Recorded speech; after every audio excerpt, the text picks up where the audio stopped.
ఖాళీ చేయి. నీ ఆర్థిక స్థితే కాదండి, ఆర్థిక స్థితిని ఆశీర్వదించడానికి ఆర్థికంగా ఖాళీ అయిపోద్ది. అలాగే వ్యక్తిగతంగా నిన్ను ఆశీర్వదించి అనేకులకు దీవెనకరమైన పాత్రగా నిన్ను చేయడానికి దేవుడు నిన్ను కూడా ఖాళీ చేస్తాడు. వట్టి పాత్రగా అయిపోయేటట్టు అనుమతిస్తాడండి. నీ జ్ఞానం, నీ తెలివితేటలు, నీ పాండిత్యం, నీ పనితనం, టోటల్ అన్నీ ఏది ఉపయోగించినా బుస్సే.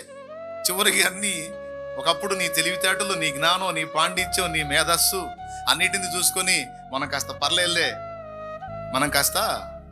పర్లేదని కాలర్ ఎగరేసిన నీకు నీ తెలివితేటలు చూసి నీకే సిగ్గొచ్చేటట్టు చేస్తాడు. చివరికి అన్ని విషయాలు విరిగిపోయేటట్టుగా దేవుడు అనుమతిస్తాడు నీ లైఫ్లో. ఇది నిజం.